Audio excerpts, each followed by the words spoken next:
So let's dive into one of the most fascinating and, honestly, complex legal systems anywhere in the world. It really is a puzzle, one that's been built up over centuries, and together we're going to piece it all together. I want you to just think about this for a second. Picture it. You and your neighbor, you live on the same street, maybe right next door.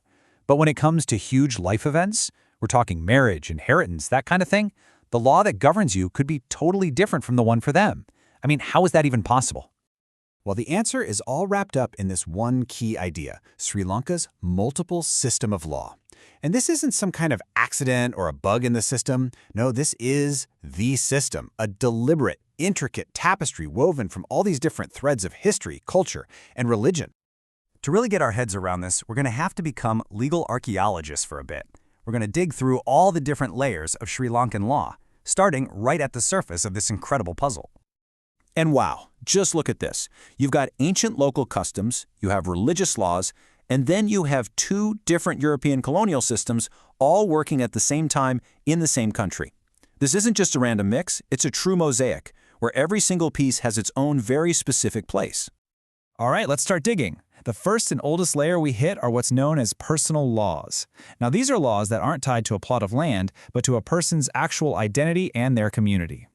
First up, we have Kandyan Law. Now, this is so interesting because it shows you just how law can change over time. It actually started as a territorial law, meaning it applied to everybody living in the old Kandyan kingdom.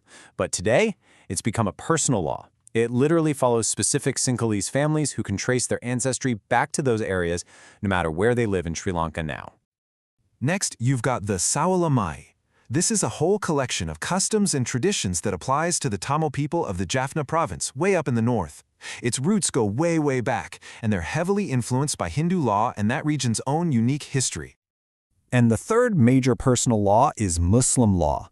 But this one's application is completely different from the others. See, it isn't connected to an ancestral homeland or one specific ethnic group. Nope.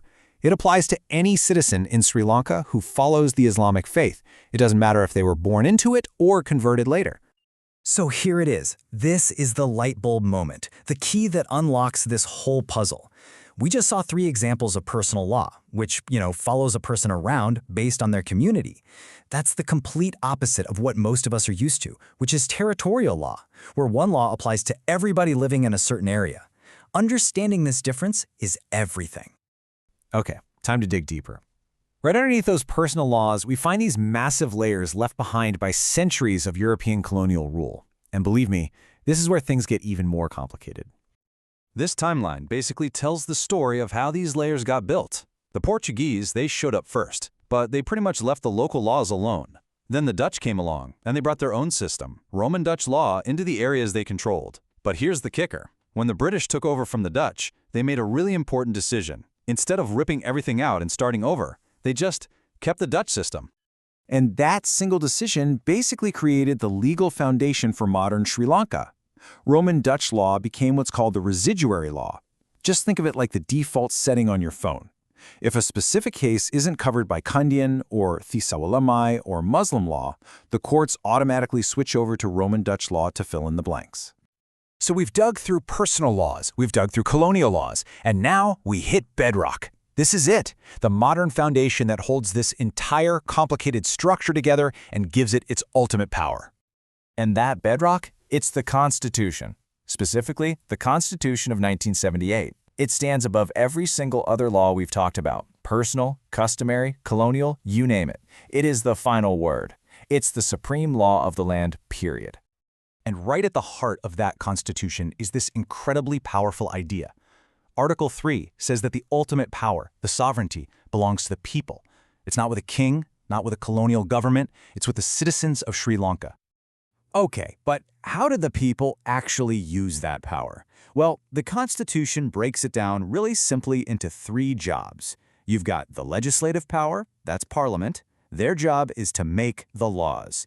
You have the executive power, the president, who enforces the laws, and then you have the judicial power, the courts, who have to interpret all of them. So we've unearthed all the layers, right? Ancient customs, colonial codes, a modern constitution. But here's the million-dollar question. How on earth do all these different pieces fit together and actually work in a courtroom today? Well, a judge in Sri Lanka has to look at this incredible range of sources. On one hand, you have these really deep traditional wells to draw from, the personal laws we talked about, customs that have been around forever, religious principles, and even the opinions of famous legal writers from history. And then, on the other hand, you have the whole modern legal toolkit. You've got the Constitution at the very top, then there are all the laws passed by Parliament, decisions from previous court cases, which is called case law, and more, you have international law coming into play. So you can see, the job of a Sri Lankan judge is just unbelievably challenging. For any case that comes before them, they first have to figure out, okay, who is this person, what's their community, to see if a personal law even applies. If it doesn't, they switch to the default, Roman Dutch law. And all of it, has to be seen through the lens of modern laws and, most importantly, the Constitution. It is a constant balancing act between history and today. And that brings us to our final thought here. Sri Lanka's legal system is like a living museum, right? It's this incredible testament to its one-of-a-kind history. But in a world that's pushing more and more for one-size-fits-all laws, you have to wonder, what is the future for such a unique and personal legal mosaic? It's a really big question about how you balance identity, tradition, and the modern world.